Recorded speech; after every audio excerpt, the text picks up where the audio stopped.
Bueno, pues vamos a dar comienzo, porque hemos empezado un poco tarde, a esta segunda ronda de este Foro por la Paz que hacemos esta mañana, que durará en torno a 1 hora y para el cual hemos invitado a participar aquí personas que en su día a día y en su hacer político o en su hacer activista construyen paz o trabajan para construir la paz. Es decir, la paz no como una disputa, sino como una construcción.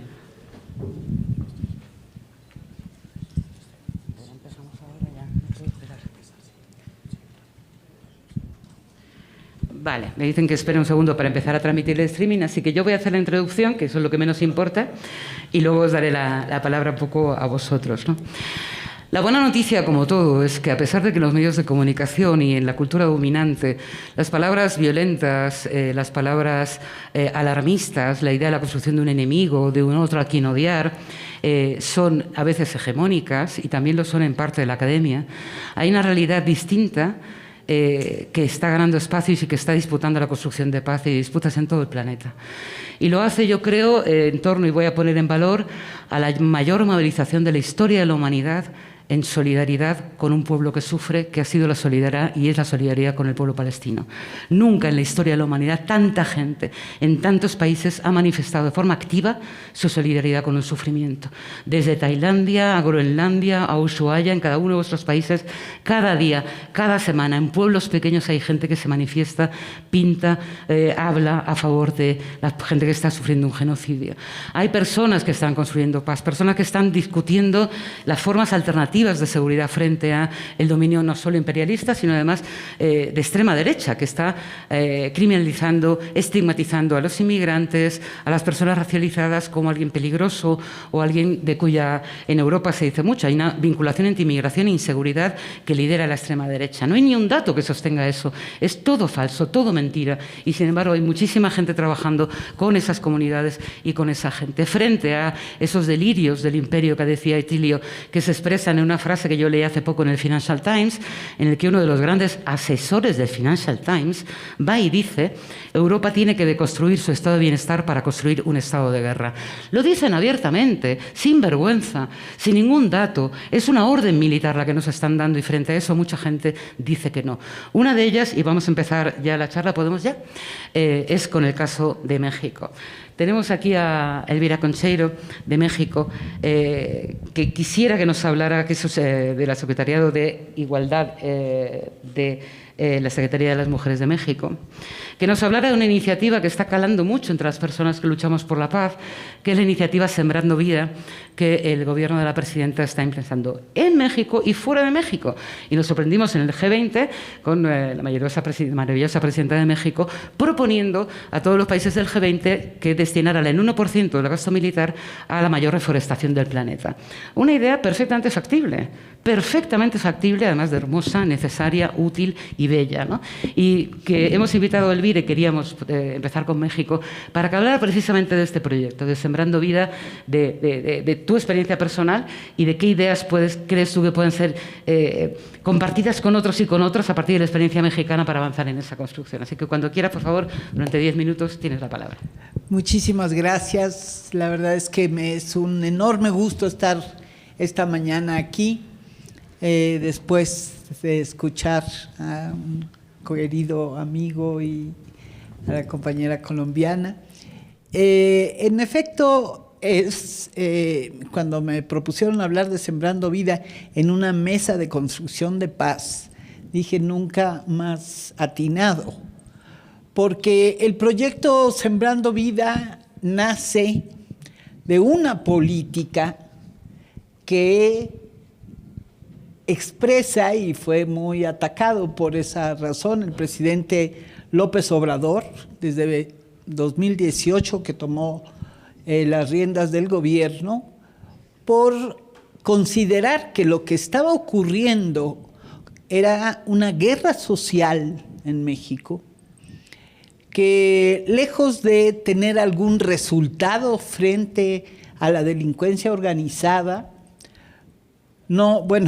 había tenido más bien un solo resultado: miles, cerca de 200,000 muertos, miles de desaparecidos. Eso era el resultado de una estrategia de guerra.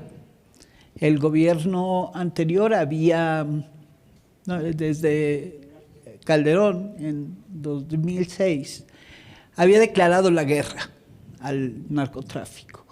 Y esto, lejos de haber afectado esos negocios, los había acrecentado, y el costo social, el costo en todos los términos, era extraordinariamente alto.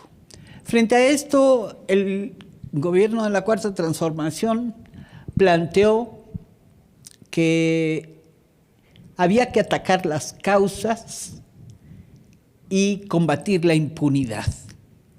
Esto es una doble estrategia, digamos, que va de la mano y que fue muy atacado porque se resumió en abrazos no balazos, que decía el presidente López Obrador con frecuencia, y que ha continuado la presidenta Claudia Sheinbaum insistiendo mucho en que efectivamente lo que está detrás de todos estos actos de extrema violencia es el despojo de recursos, el ámbito de un gran negocio que trafica con la muerte, y que había que intentar desmontar las posibilidades de ese negocio. El proyecto Sembrando Vida comenzó hacia finales del 2018 como un proyecto inicialmente de gran reforestación de una zona agrícola muy importante devastada, que es el sureste mexicano, pero muy pronto se convirtió en una gran estrategia de algo mucho más grande, que es la recuperación de la vida campesina que el neoliberalismo arrasó. El campo mexicano, como sucede prácticamente en toda América Latina, fue quedado en el olvido, sin ningún apoyo. Esto implicó 40 millones en el caso de México que se fueron a Estados Unidos o a Canadá o a Europa. Es decir, que tenemos millones de mexicanos que migraron por estas condiciones de miseria y de falta de apoyo y de viabilidad de la producción campesina. Eso es Sembrando Vida, recuperar el campo mexicano. Hoy está en prácticamente todo el país, comenzando, como decía, habiendo comenzado hace unos años en el sudeste mexicano. Rápidamente fue exigido por campesinos en todo el país y se ha extendido de tal manera que actualmente más o menos 500,000 de campesinos y campesinas están en el programa. Se trata de un programa que, dicho muy rápidamente, es eso, recuperación del campo, pero a partir de una reforestación que implicaba rápidamente un proyecto productivo. Es decir, no era solamente sembrar árboles, sino sembrar árboles maderables, sembrar frutales, y acompañado de una forma tradicional mexicana de subsistencia campesina que conocemos como la milpa. La milpa es una producción de productos muy virtuosa, una producción virtuosa, digamos, de los productos básicos de la alimentación en México. El maíz, el frijol, los chiles, en fin. Y esa combinación que implicaba resultados de corto plazo, que es la milpa, de mediano plazo, que son los frutales, y de largo plazo, que son los árboles maderables, ha dado resultados económicos extraordinariamente buenos, digamos, ¿no? Tanto que el sistema efectivamente se ofreció pronto a los países frontera del sur de México, Guatemala y otros países, no sé, en Honduras y Guatemala, creo, nada más, ¿no? Y esto ha posibilitado varias cosas, eso es lo que es interesante, porque no está visto ni solo como un tema de seguridad, ni solo como un tema económico, sino como una estrategia integral que implica, sí, efectivamente, la recuperación económica del campo mexicano, sí, la disputa de territorio que estaba en manos de la producción de narcóticos, sino también una restitución de la comunidad. El proyecto funciona a partir de la colaboración en dos campesinos que tengan por lo menos 2 hectáreas. Ahora se pueden sumar esas 2 hectáreas, es decir, si se tiene menos terreno. Con esto es posible acceder a un sueldo que se paga a los campesinos y las campesinas, que para el campo mexicano es importante. No lo traduzco en 6,000 y pico de pesos. ¿Cuántos dólares son? Como 380. Algo así. Dólares. Y pero está hecho sobre la base de la construcción decía yo, de comunidad, que se llaman las coordinaciones de aprendizaje campesino, que es la comunidad organizada para recibir esos recursos y atender la parte técnica. Estos casos están con siempre algún técnico que ha puesto el gobierno de México para el estudio y la recuperación de esos territorios. De tal manera que se ha asegurado que Sembrando Vida no sea sembrando algo que muere pronto, que no tiene las condiciones, esas siembras, son sembradíos, sino que se ha hecho un estudio técnico muy, muy puntual para ver cuáles son los productos viables en cada zona, en cada territorio. Pero esto es organización de la comunidad, no es solamente asóciate, trabaja conjuntamente la tierra, sino administra. Y se han hecho cooperativas de ahorro. Ahora estamos con el tema porque ya hay la primera producción de varios productos importantes, como es el café, y que hay que darle salida a la comercialización. En esta fase, en ese reto, está Sembrando Vida ahora, por el éxito productivo, digamos, que ha tenido y que implica necesariamente darle continuidad hacia la parte final, es decir, a la comercialización de esos productos campesinos.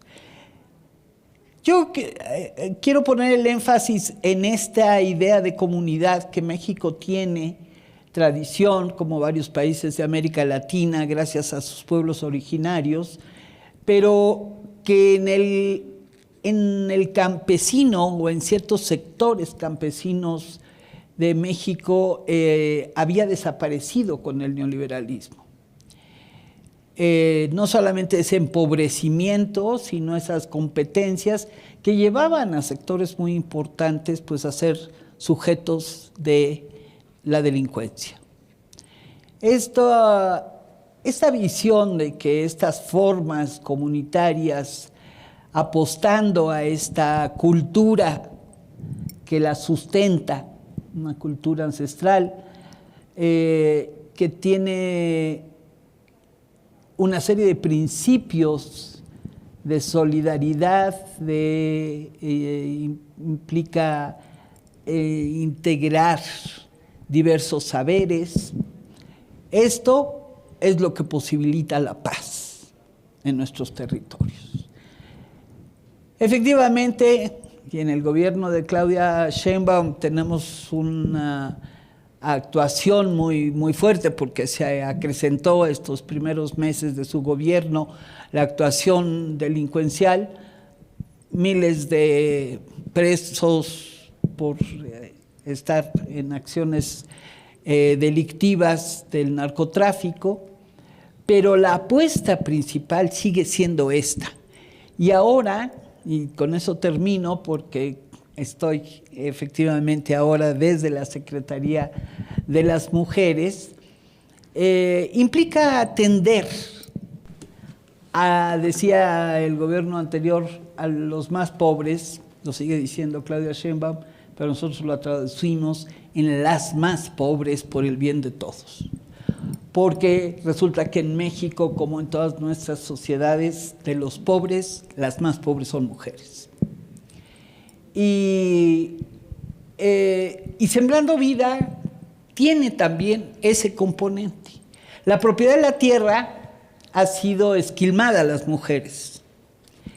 Teniendo derecho a ella, la reforma agraria no ha pasado por ellas. Y padres, hermanos, hijos, maridos, todos le han expropiado la tierra cuando tiene derecho la mujer a ella. El gobierno de Claudia Sheinbaum, complementario a todo este programa de Sembrando Vida, es ahora la dotación de certificados agrarios a las mujeres. Tiene un proyecto de 150,000 estos próximos años de mujeres que se incorporen a la propiedad de la tierra, pero Sembrando Vida ya les dio entrada y va acompañado de eso. Entonces, habiendo comenzado como un proyecto básicamente masculino, en muy poco tiempo está acercándose a la mitad de hombres y mujeres. Y esto a pesar de estos problemas con la propiedad de la tierra, que pensamos que en el momento en que esto se haga realidad, esta defensa del derecho a la tierra de las mujeres, que ha sido esquilmado, Sembrando Vida sea también sembrando igualdad de género. Gracias.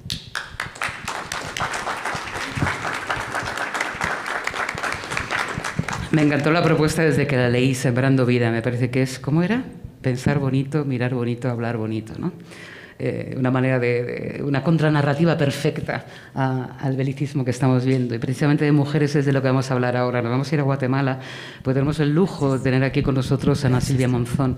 Ella es del programa de estudios de género, sexualidad y feminismo de Flaxo, pero además una persona que ha estudiado desde el feminismo, desde además la defensa de las mujeres indígenas, precisamente estos valores. Y esa es la pregunta que yo quiero hacer, la aportación que se hace desde las mujeres indígenas a toda esta forma de entender una vida de manera diferente y de la construcción desde abajo de discursos contrahegemónicos. Así que, Silvia, cuando puedas, tienes 10 minutos.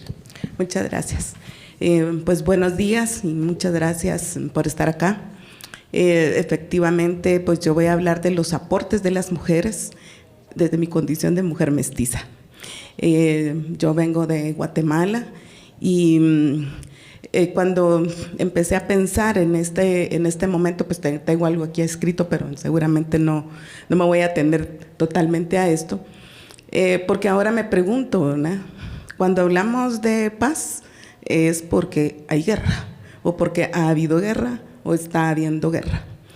Y también necesitamos reconceptualizar qué entendemos por guerra, porque yo me estaba enfocando mucho sobre, sí, esa guerra que vivimos en Centroamérica, sobre todo en Guatemala, toda la segunda mitad del siglo XX, que tiene raíces estructurales en la colonia, en una independencia fallida, pero hay una guerra más allá, que es la guerra contra las mujeres. Y creo que esa guerra nos cuesta nombrarla como una guerra, porque claro, son nuestros pares, son nuestras parejas, son nuestros hijos e hijas, hijos, nuestros hijos los que ejercen esa violencia contra las mujeres. Entonces es algo muy difícil para nosotras, creo yo, conceptualizar de qué guerra estamos hablando. Pero bueno, me voy a atener un poco a esta situación que en Centroamérica se ha vivido y que tiene unas cifras de horror. Son 300,000 muertes por lo bajo, ¿verdad?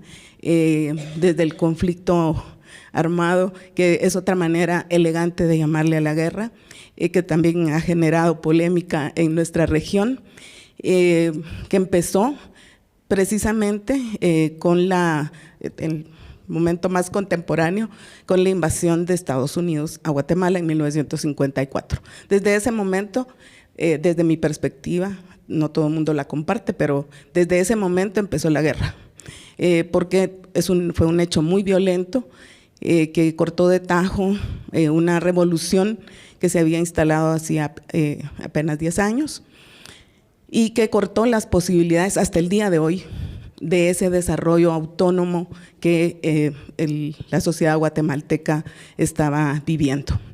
Y desde ahí, ¿verdad? De hecho, Guatemala, hay un libro que se llama Guatemala Plan Piloto para el Continente, porque el guión que se estableció, digamos, en Guatemala en el 54, fue el que se siguió después en América del Sur, ¿verdad? Un golpe de Estado, la justificación, toda esta narrativa de que era la sociedad la que estaba en contra del gobernante. En el caso de Allende en el caso de Chile fue Allende, y así sucesivamente si nos vamos a la historia. Entonces, este conflicto armado interno, como se le ha denominado en Guatemala, costó 200,000 vidas, dentro de estas 45,000 personas desaparecidas. La mayoría de víctimas son indígenas, el 83%, que se agudizó, digamos, en la fase ya final de ese conflicto armado, donde hubo más de 400 masacres, aldeas arrasadas. Bueno, fue algo que todavía es realmente pavoroso pensarlo, porque lo tenemos ahí en la historia. No sé si la compañera dijo, yo nací en la guerra, yo también nací en la guerra. Es decir, desde que yo nací, en mi país había un régimen militar, muy democrático, porque los militares hacían sus elecciones todo el tiempo, todas las reglas formales, pero era un régimen totalmente autoritario, sin espacio para la participación, para tomar la palabra. Entonces, esa ha sido nuestra vida. Y creo que, volviendo a las cifras del horror, para ponerlo en los datos más contemporáneos, El Salvador tuvo 75,000 víctimas, Nicaragua 65,000, que son, digamos, los 3 países donde los conflictos fueron más serios. Pero eso no exime que en Honduras también, de otra forma. Costa Rica, que siempre ha sido la excepcionalidad, pero tampoco creo yo que no haya habido tanto conflicto. Y en Panamá, bueno, que es un caso también extremo, ¿verdad?, de ocupación de Estados Unidos, y que hoy vuelve pues con esa amenaza. Entonces, en ese escenario, hablar de la construcción de la paz es un poco complejo, ¿verdad? Porque yo creo que las mujeres, precisamente por tener esa situación en la cual en todas las guerras son botín de guerra, sus cuerpos son los que invaden, sus cuerpos son los que violentan, pues tienen realmente mucho que decir. Y las mujeres en los acuerdos de paz, que fue el momento, digamos, en el que se abrió esta posibilidad de construir la paz, y lo digo entre comillas y subrayado, ¿verdad? Porque finalmente, cuando se empieza a hablar de traer la paz a Centroamérica, que fue más o menos a mitad de los años 80, se da también en un contexto de ascenso del neoliberalismo, del ajuste estructural. Entonces era necesario tener como la región pacificada, porque era necesario ampliar las inversiones de las empresas transnacionales, los proyectos mineros. Entonces, por eso siempre me pregunto, ¿cuál paz? ¿Verdad? Claro, se llegó a firmar unos acuerdos de paz, en el caso de El Salvador en 1992, en el caso de Guatemala en 1996, pero esos acuerdos hoy así nadie lo recuerda, ni siquiera, ¿verdad? Ya son recuerdos de paz. Entonces, realmente coincido con esta idea, ¿verdad? Que así, si tenemos unos acuerdos de paz, todo va a estar muy bien, porque la cuestión es que no se tocan las bases de la problemática, no se atacan, digamos, las causas estructurales, más bien se profundiza. Porque por un lado, en los acuerdos de paz se reconoció a todo el mundo, se reconoció a los pueblos indígenas, se reconoció a las mujeres tuvieron un papel muy importante que ya venía desde los años 80, cuando se aprobó la Constitución que ahora nos rige, en el 85, que se logró incorporar por primera vez el principio de igualdad, pero a nivel formal. Y las mujeres, sobre todo las mujeres indígenas que estuvieron en los campamentos de refugiados en el sur de México, tuvieron un papel destacadísimo en el retorno. Y ahí, digamos, empezó esa semilla de la organización de las mujeres indígenas, que antes habían estado totalmente relegadas. La mayoría era analfabeta, monolingüe, vivía en lugares muy aislados. Entonces, ese desplazamiento que implicó la guerra y que muchas se tuvieron que ir al sur de México, paradójicamente para ellas implicó las posibilidades de reconocerse, encontrarse, organizarse, conocer del feminismo, conocer de los derechos, y eso hace que ahora haya un movimiento de mujeres indígenas muy poderoso, ¿verdad? Ellas son unas voces muy poderosas en nuestro país. Por eso tenemos un premio Nobel de la Paz, ¿verdad? Porque representa, digamos, esa lucha. Entonces, las mujeres, tanto indígenas como mestizas y como todas las mujeres en Guatemala, han hecho estos aportes, como les decía, en los acuerdos de paz.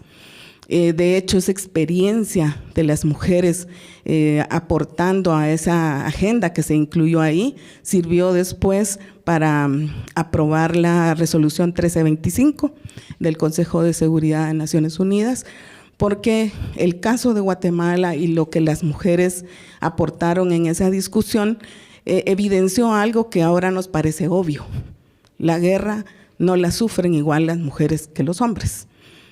Y eso pues las mujeres lo hemos sabido siempre, pero hasta en el año 2000, oh sorpresa, pues se dieron cuenta que así es, y entonces la resolución 1325 da ese marco, digamos, para pensar e identificar ese papel de las mujeres, y que como no viven la guerra, los efectos de la guerra, en principio las mujeres, bueno, no sé decir si en algún caso, ¿no?, la historia ha declarado la guerra. No lo sé, pero sería materia de análisis. Entonces, las mujeres son las que sufren la guerra en sus cuerpos, sobre todo a través de la violación.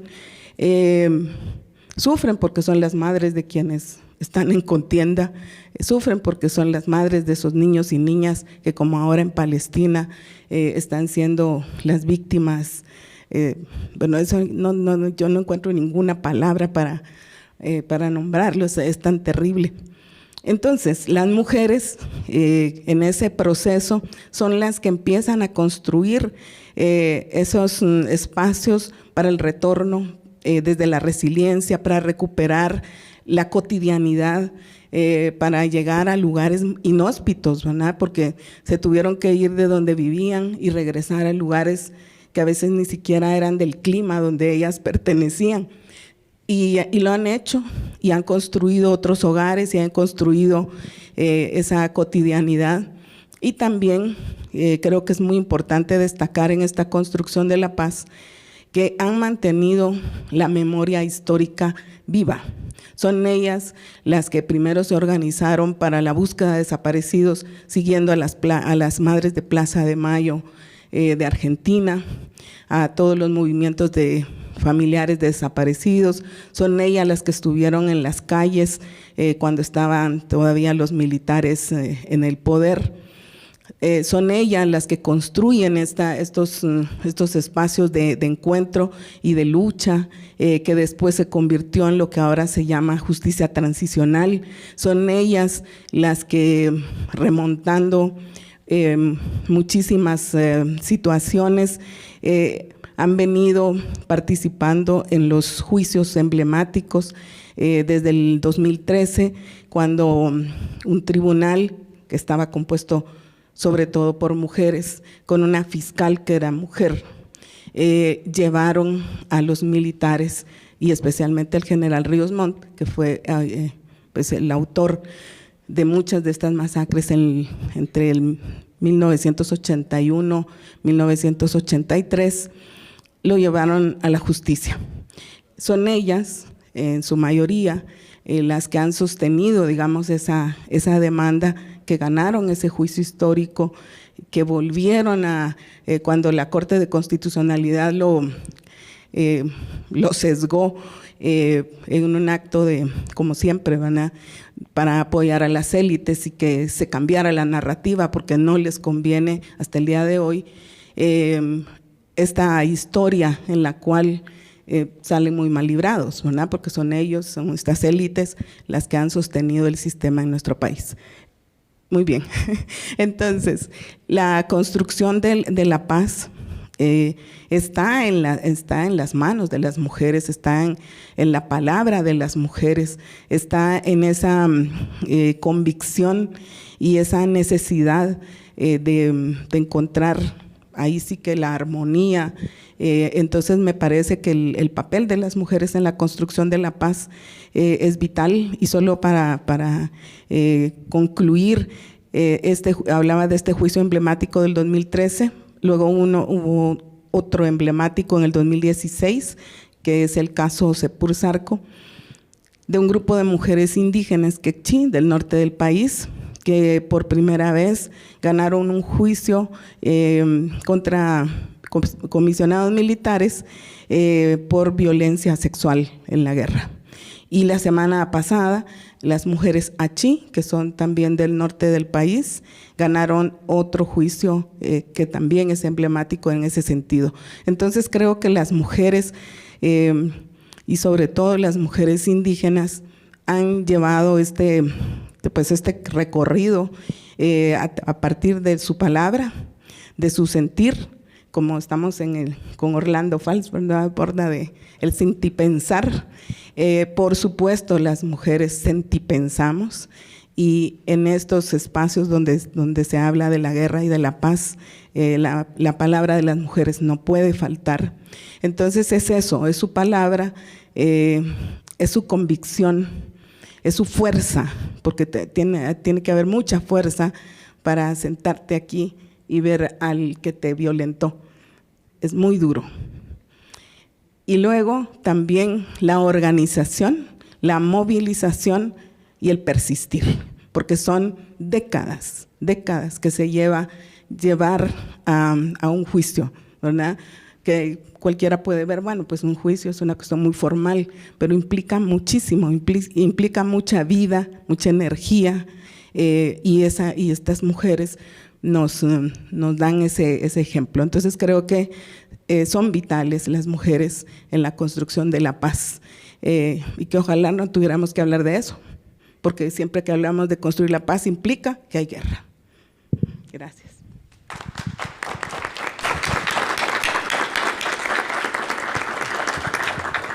Muchísimas gracias, Ana Silvia, por esas ideas. Le vamos a dar la palabra ahora a Sean Conner. Sean Conner es el director ejecutivo del International Peace Bureau, que es el Buró Internacional de la Paz.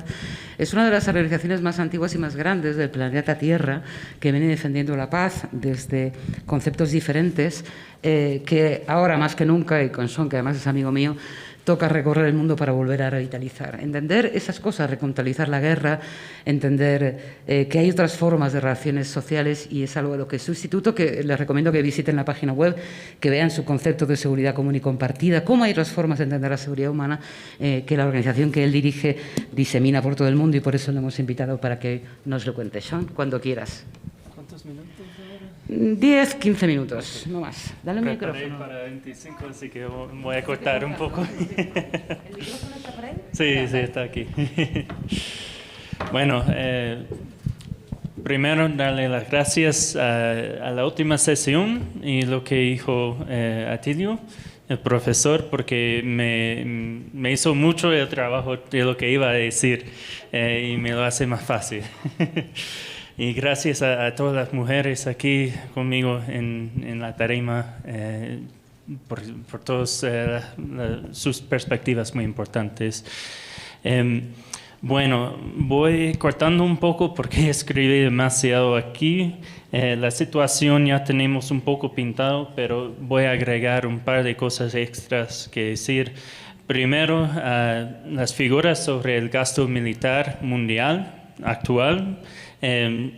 Los datos del Instituto Sueco de la Paz Internacional, o SIPRI, ha salido hace un par de meses con las figuras de 2024, que sale a más de 2.7 billones de dólares estadounidenses. Eso comparado con hace 10 años, cuando fue 1.6 billones, ya es mucho, pero ha casi doblado en 10 años.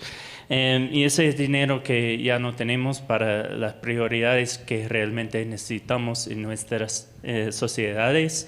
Entre otros, los objetivos sostenibles de las Naciones Unidas, que los países ricos con mucho dinero supuestamente podrían dar más dinero para alcanzar hasta 2030. Esas figuras ya no es posible, básicamente. Es porque el dinero va más frecuente hacia propósitos militares. Aparte de eso, y buscando qué decir aquí, tenemos también que ver las nuevas tecnologías de los ejércitos mundiales. Podemos ver, por ejemplo, la inteligencia artificial, los sistemas autónomos de armas, los drones también, que van incrementando y que realmente no hemos visto aún los efectos que van a tener en unos 5 o 10 años. Y tampoco no hay ningún acuerdo que realmente da límites a lo que puede hacer los militares con estas nuevas tecnologías. Y es importante destacar eso. Aparte de eso, también quise mencionar, porque aquí ya se mencionó mucho Ucrania, se mencionó mucho Gaza, pero no he escuchado mucho sobre la guerra civil en Sudán. No he escuchado mucho sobre la incursión de los rebeldes de M23 en la República Democrática de Congo, que también son síntomas de la era en la que nos encontramos actualmente. Que la guerra no solo es en Europa o en el Medio Oriente o en Latinoamérica, está ya a nivel mundial en una competencia estratégica que estamos viendo entre los poderes como Estados Unidos, que ya va disminuyendo poco a poco, y los que van subiendo como China, como se mencionó antes en la última parte. También parte de esa competencia que vemos es la competencia para los minerales estratégicos que tal vez hemos escuchado, por ejemplo, en el caso de Ucrania y el tratado entre Ucrania y Estados Unidos para el acceso a los recursos. Lo mismo está pasando en Congo actualmente también entre Estados Unidos y el gobierno de Congo, involucrando también a Ruanda para encontrar una manera supuestamente de resolver la guerra, pero de hecho para que Estados Unidos pueda aprovechar de la situación. ¿Qué más decir aquí?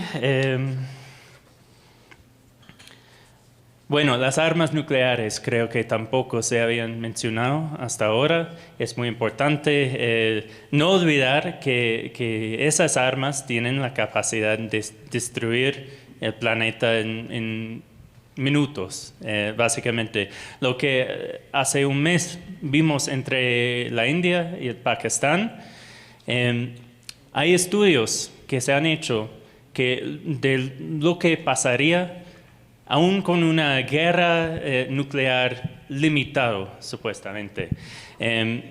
Y en esos estudios se pueden leer claramente que aún entre esos dos países, el resto del mundo no tiene que hacer nada. Es suficiente para que todo el mundo esté cubierto en polvo durante unos 20 años y que 1.000 millones de personas, por lo menos, si no más, van a morir. Y todos los países que tienen armas nucleares están entrando en procesos de supuestamente modernizar esas armas. Hay buenos sistemas como el Tratado para la Prohibición de Armas Nucleares, que muchos países, incluso Colombia, han ratificado, México también, creo que Guatemala, si no me equivoco. Los países del sur global o de la mayoría global lo han firmado, lo han ratificado, pero los países con armas nucleares, claro que no, y que hasta no solo rechazan, fingen como ese tratado no existe. Es una locura.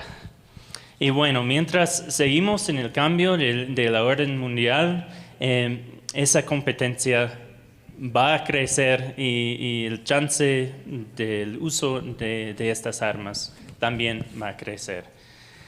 Bueno, como tengo tiempo limitado, entonces voy a saltar para hablar específicamente del concepto de la seguridad común, en lo que hemos trabajado en nuestra organización con compañeros, con socios en todo el mundo, y también pedir a ustedes, si tienen interés, trabajar juntos en eso, porque no es un trabajo de una sola organización, un solo grupo, un solo continente, es algo que realmente tenemos que hacer todos juntos. Bueno, para empezar,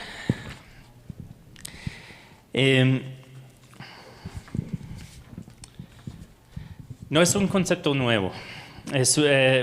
Fue originalmente conceptualizado en 1982 por la Comisión Independiente sobre Desarme y Seguridad, que fue liderada por el primer ministro sueco Olof Palme, y publicado en un informe de la seguridad común, un programa para el desarme. En esos tiempos de la Guerra Fría y del riesgo de armas nucleares, fue reconocido que tenía que hacer algo para cambiar la realidad en Europa por esos tiempos. Ahora no es solo un problema de Europa, sino de todo el mundo. Los principios entonces fueron los siguientes: que todas las naciones y todos los pueblos tienen el derecho legítimo a la seguridad. Segundo, que la fuerza militar no es un instrumento legítimo para resolver las disputas entre naciones. Tercero, la moderación es necesaria en las expresiones de la política nacional. 4. La seguridad no puede alcanzarse mediante la superioridad militar. 5. Las reducciones y las limitaciones cualitativas de armamentos son necesarios para la seguridad. Y la última es, deben evitarse los vínculos entre las negociaciones sobre armas y los eventos políticos. Y bueno, basado en eso, trabajamos nosotros como el Buró Internacional de Paz con la Confederación Sindicalista Internacional, involucrando a trabajadores de todo el mundo, y la Fundación de Olof Palme, para crear un nuevo informe para el siglo XXI, porque ya los tiempos han cambiado bastante desde los años 80. Entonces, tenemos nuevos principios que son que todas las personas tienen el derecho a la seguridad humana, libres de miedo y libres de necesidad. Segundo, para una existencia humana pacífica y sostenible es fundamental construir confianza entre las naciones y los pueblos. Tercero, no puede haber seguridad común sin el desarme nuclear, sin fuertes limitaciones a las armas convencionales y sin la reducción del gasto militar. 4, para abordar gran parte de los desafíos globales, la cooperación global y regional, el multilateralismo y las normas son cruciales. Y aquí es importante que no solo hablamos de seguridad contra otra nación, sino también seguridad contra el cambio climático, contra los virus, ahora lo que hemos visto con COVID-19, etc. El quinto principio es diálogo, prevención de conflictos y construcción de confianza son medidas que deben reemplazar a la agresión y la fuerza militar como medios de resolución de disputas. Y la última es mejores regulaciones, leyes internacionales, responsabilidad en la gobernanza deben también extenderse hasta abarcar las nuevas tecnologías militares como en el ciberespacio, espacio exterior y la inteligencia artificial. Tenemos la confianza que un mundo basado en una visión de la seguridad común produciría más justicia, menos violencia y más cooperación a nivel mundial. Sin embargo, no tenemos la ilusión de que la seguridad común resolvería todos los problemas en el mundo. Más bien es un paso esencial que serviría como una base para mejor resolver los conflictos que ya existen.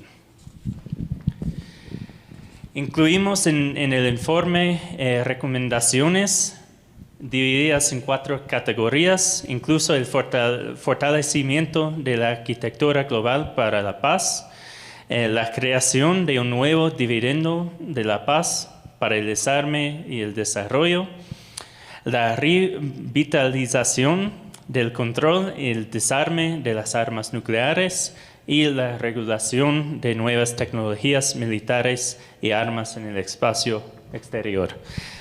Bien, con 3 minutos sí estoy bien. Bueno, el informe delinea no solo las acciones ya incluidas aquí, sino también un plan de acción que incluye el desarrollo de informes regionales que mejor pueden servir para responder a las amenazas y los retos más presentes en ciertos contextos. En octubre del año pasado publicamos el primer informe de la regional del Indo-Pacífico, con autores y expertos específicamente de la región. También entendemos que no cambiará de un día para otro y que para hacer estos cambios necesitamos una amplia base de la sociedad civil mundial y líderes mundiales simpatizantes. El informe de 2022 fue el inicio de una campaña que ya va desarrollando. En abril de este año también convocamos una conferencia digital para fomentar la conversación y discusión global y para compartir herramientas y experiencias con activistas y organizaciones de la sociedad civil, políticos, sindicalistas, incluso un representante de las Naciones Unidas. Ahí encontramos también una oportunidad única en que a través de las Naciones Unidas se ha aprobado un pacto del futuro que fue aprobado por todas las naciones miembros de las Naciones Unidas. incluye dentro de ese pacto las reformas a las Naciones Unidas, incluso la diversificación del Consejo de Seguridad, el empoderamiento de la Asamblea General y reformas a la Comisión de la Consolidación de la Paz. Sin embargo, los compromisos que contiene ese documento son vagos y no hay calendario concreto para cumplir con ellos. Lo que sí es claro es que la presión por cambio del sistema internacional va a tener que venir desde la sociedad civil, que nosotros tenemos que empujar a nuestros gobiernos a realmente hacer los cambios que han comprometido. Aquí veo otra oportunidad, ya que en este momento nos da mucho miedo, mucha ira. La gente está despertando al hecho que el camino actual no podemos continuar de caminar. Necesitamos cambios y juntos los podemos lograr.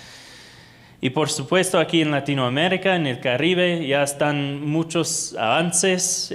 Por ejemplo, el Tratado de Tlatelolco, que prohíbe las armas nucleares en la región. También la Declaración de CELAC, que creo que se va a hablar después, confirmando la región como zona de paz. Son pasos concretos en que otras regiones del mundo pueden aprender y implementar en sus propios contextos. Bueno, creo que ahí voy a terminar, entonces, gracias.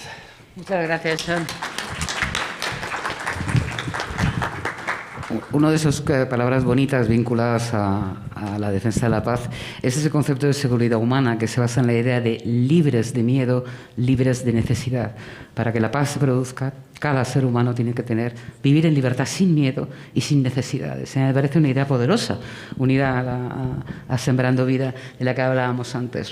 No vamos a hablar aquí de la declaración de la CELAC, que en 2014 decidió en aquel momento declarar América Latina y el Caribe una zona de paz, porque invitamos al representante del gobierno de Cuba, que a último momento no pudo venir, pero en cualquier caso les animo a leer esa declaración, por si pudiera ser válida para el día de hoy o revitalizar esa agenda desde un continente que por lo menos guerras transfronterizas hace mucho que no tiene, aunque conoce muy bien lo que es la violencia. Uno de los elementos que hablaba Sean, y con esto vamos a terminar la charla de hoy, era la necesidad de la cooperación entre naciones y entre pueblos para que cimentar diálogos diferentes. Tenemos el inmenso honor de contar con nosotros con Eleonora Betancourt. Ella es la directora de la Agencia Presidencial de la Cooperación Internacional de la República de Colombia. Le vamos a dar la palabra para que hable precisamente de eso, de Colombia para el mundo. ¿Cómo habéis diseñado esa capacidad de cooperación que se puede hacer desde un pueblo y una nación como la colombiana, que conoce mucho lo que es la violencia y la paz, hacia otras partes del mundo? Eleonora, cuando puedas, tienes la palabra. Gracias, Marga. Buenos días para todas y para todos. Para mí, en primera instancia, quiero de verdad agradecer este espacio, reconocer el trabajo tan importante de Claxo en nuestra región. Además, me complace que sea este evento en Bogotá también, que seamos anfitriones también con ustedes de este foro, que creo que en estos momentos es bastante alusivo a este momento tan complejo que vivimos en el mundo. Entonces creo que ese trabajo comprometido de reflexión estratégica, de impulsar una reflexión estratégica mucho más importante en nuestro territorio, en Colombia y en el mundo, pues es más que urgente en este momento. También quiero saludar a las panelistas y panelistas, que creo que me honra mucho tener esas experiencias y poder realmente hablar de cosas también concretas que nos sacan un poco de esa inercia a veces, de ese panorama tan dantesco que tenemos actualmente en el mundo. De todas formas, pues debo referirme a él porque es desde ahí de donde también nos inspiramos para impulsar este programa de cooperación sur-sur de Colombia para el mundo, que lo que intenta es recoger esas experiencias, y les voy a contar un poco de qué se trata este programa de construcción de paz. Quería comentar algunos elementos adicionales a los que me han precedido, a los que el profesor también comentó. de este contexto político actual tan complicado que vivimos en el mundo. Hablamos de policrisis, hablamos, digamos, de estos conflictos tan importantes y tan intensificados que tenemos en el mundo. Estamos hablando más de 56 conflictos activos actualmente. Es la cifra más alta después de la Segunda Guerra Mundial, y con más de 92 países que están, digamos, en esa alineación de estas disputas y conflictos armados, y esto nos preocupa. Pero por supuesto no solamente este resurgimiento de estos conflictos, sino también, como se ha mencionado, la crisis humanitaria, que es altísima y ha estado creciendo en los últimos años, las amenazas también del cambio climático que avanza, el resurgimiento sobre todo peligroso de estos discursos autoritarios que también están a la base y que obviamente nos exigen también respuestas sobre todo basadas en la cooperación. Y de cooperación también voy a hablar porque es la agencia la que lidero en este gobierno del cambio, que ha propuesto, digamos, también estos otros espacios que le salen adelante a estos discursos de odio y de autoritarismo que estamos viviendo en el mundo. Y estos desafíos también en un momento, y lo mencionó el compañero del buró, en que la cooperación, que es el área en donde yo más me muevo, la cooperación internacional, está replegándose. Y estamos viendo no solamente la salida de USAID, ¿sí?, en América Latina, sino en más de 100 países del mundo, pero no solamente la salida de USAID con sus recursos, que para Colombia habían estado siendo muy importantes. El primer, digamos, donante de ayuda oficial al desarrollo que teníamos se ha replegado, sino que también hemos visto cómo la cooperación internacional en el país se ha ido replegando entre 20 y 30% anualmente, y esto también responde a unas dinámicas internacionales en donde el aumento, digamos, de la financiación a lo armamentístico está al alza, como se ha mencionado antes, pero también hay que decirlo, la llegada de las derechas a ciertos países que ahora cuestionan la solidaridad y la cooperación. Entonces estamos en un momento complejo en el cual también el repliegue de la cooperación, y hablo desde ahí porque es la agencia en la que estoy, pues también pone en cuestión y pone en peligro muchos procesos de cooperación que estaban teniendo, digamos, resultados en procesos de paz en nuestro país y también en la región. Entonces, eso es importante remarcarlo, que, digamos, estamos en un momento en que la financiación al desarrollo está en cuestión. ¿De dónde vamos a sacar ese otro dinero que no está, que está ahora yéndose a alimentar las guerras en el mundo? Esos son desafíos importantes, difíciles de afrontar, pero desde Colombia y desde el gobierno del cambio también pensamos que la postura debe ser siempre la solidaridad, la cooperación internacional y el diálogo multilateral como pilares fundamentales también, digamos, para afrontar estos retos contemporáneos tan complejos.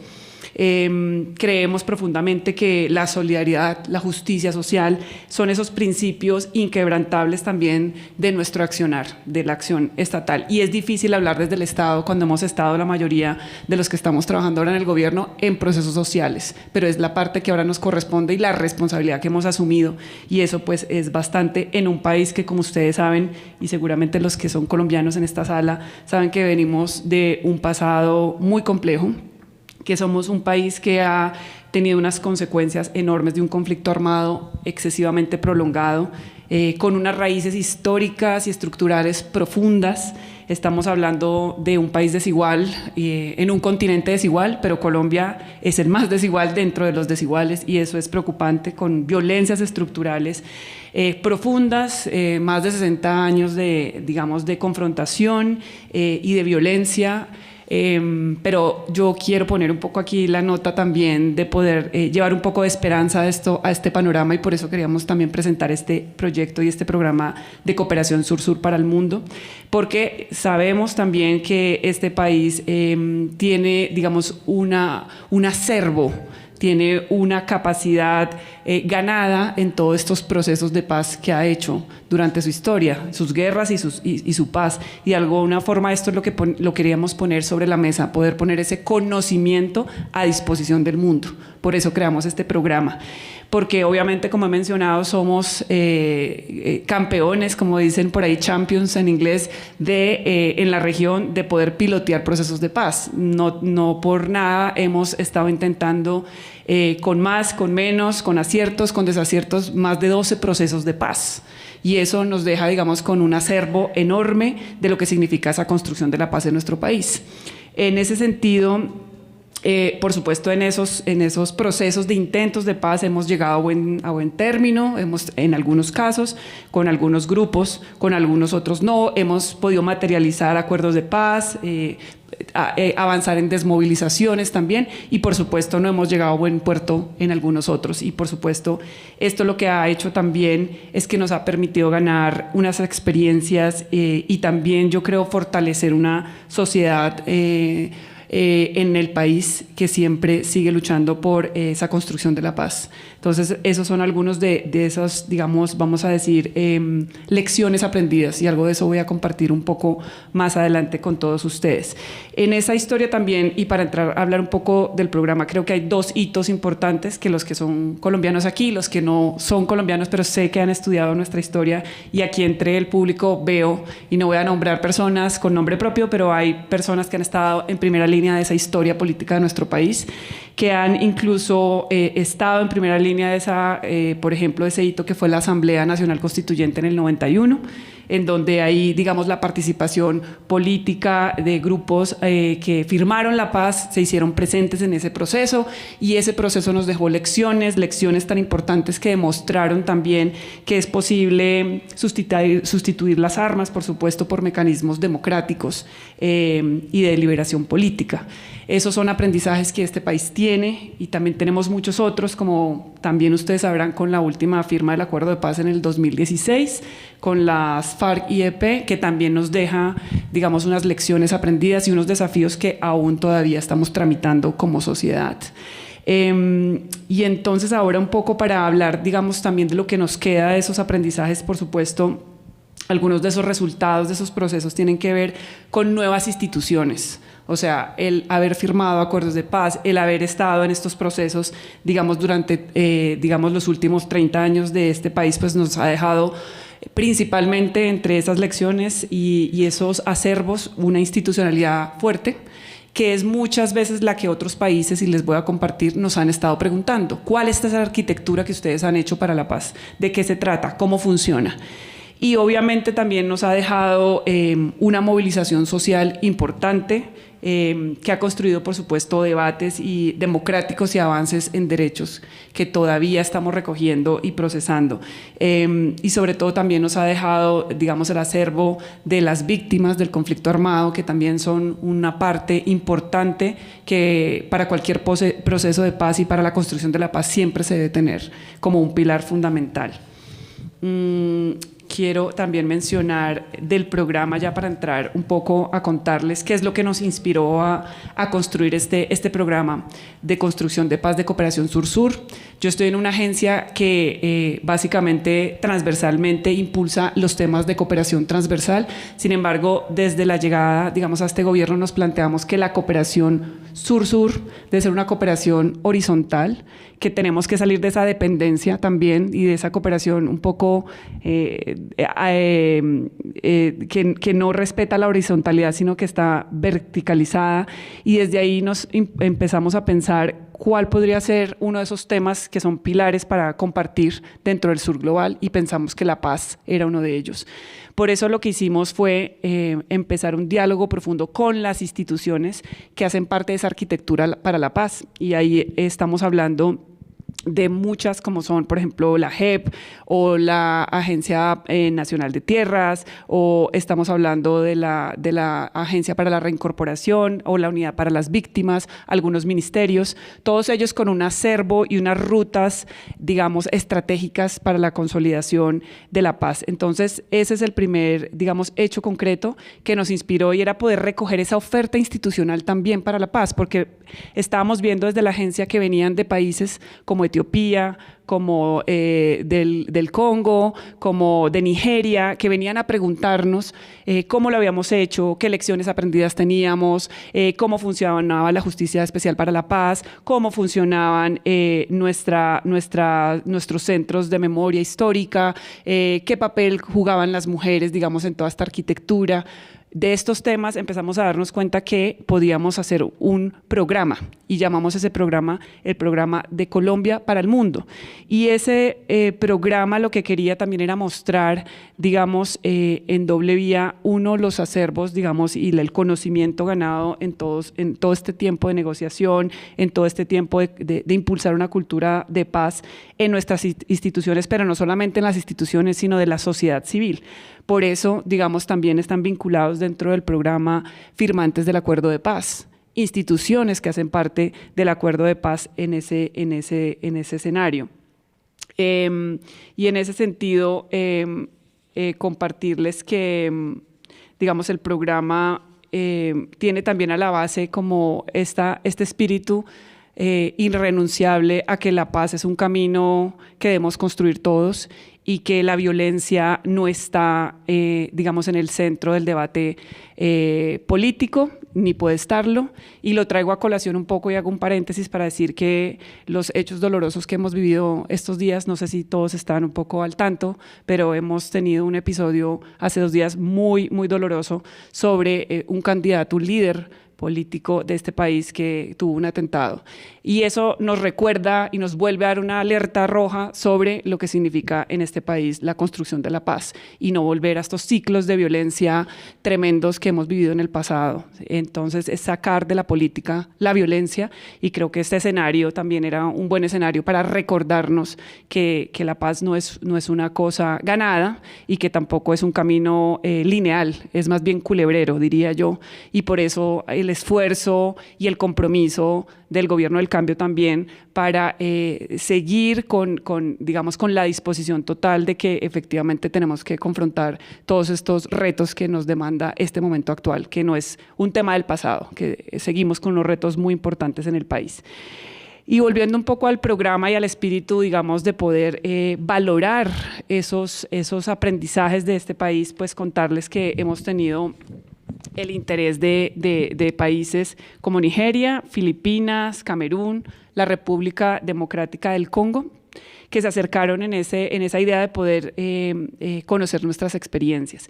Y lo que hicimos fue entonces empezar un diálogo con ellos y lo que hicimos desde la APC, que es la organización en la que trabajo, fue organizar metodológicamente estas rutas de trabajo para que no se quedaran intercambios de conocimiento, digamos, que no nos llevaran a unos planes, diría yo, de innovación a medida, porque lo que le interesa, digamos, a Filipinas no siempre es lo que le interesa al Camerún. Tienen experiencias y contextos distintos, tienen conflictos distintos, podemos tener acercamientos parecidos, pero las realidades son muy diferentes. Entonces, lo que quisimos también desde el programa fue básicamente entrar en un diálogo con estos países y entender esa realidad que también nos alimenta la nuestra, porque también entendemos que a la base de la cooperación está un intercambio entre iguales, un intercambio horizontal del cual aprendemos todos, ellos y nosotros. Y creo que eso también era digamos, una máxima de este programa de cooperación y de cooperación sur-sur.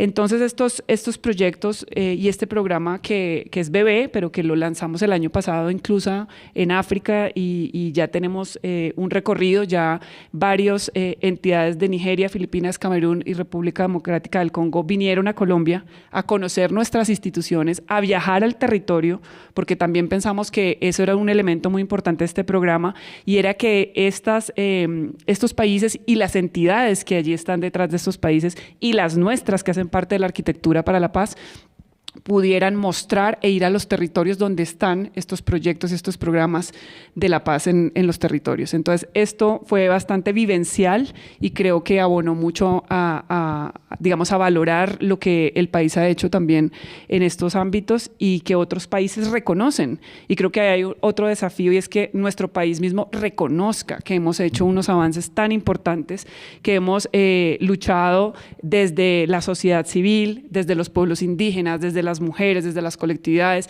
y ahora también desde las instituciones públicas, digamos, por la construcción de la paz.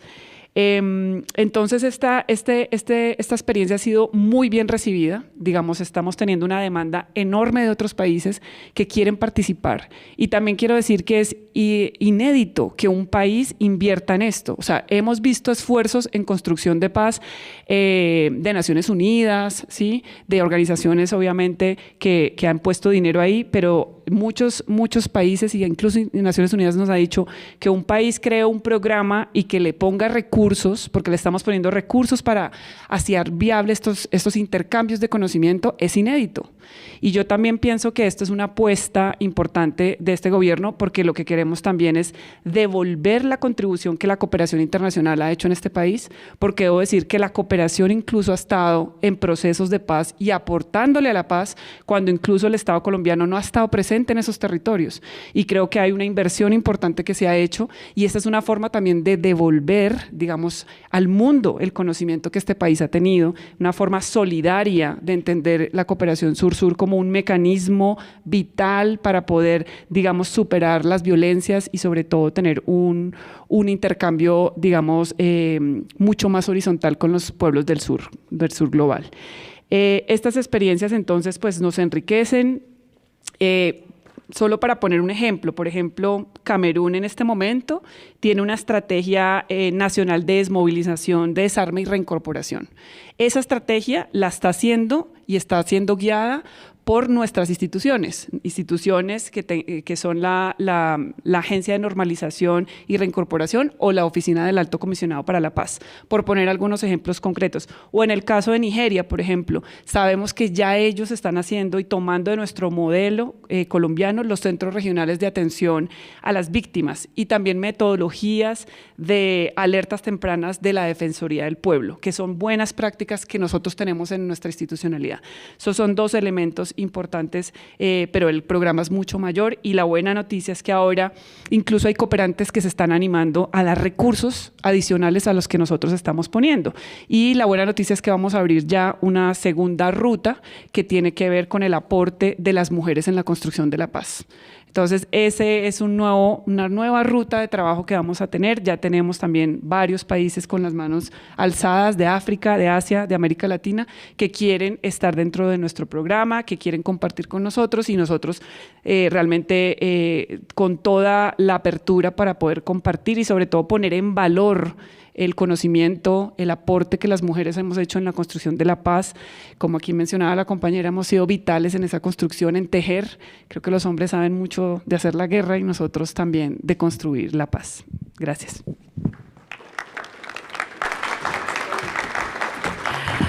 Muchísimas gracias a los ponentes, muchísimas gracias a la gente que habéis venido aquí. Espero que vayáis como yo, con más ideas en la cabeza para defender la paz. Yo solo quiero cerrar, porque vamos a terminar a la hora, ahora a las 12. Si queréis hablar con los ponentes podemos hacerlo afuera, solo con una reflexión personal, ¿no?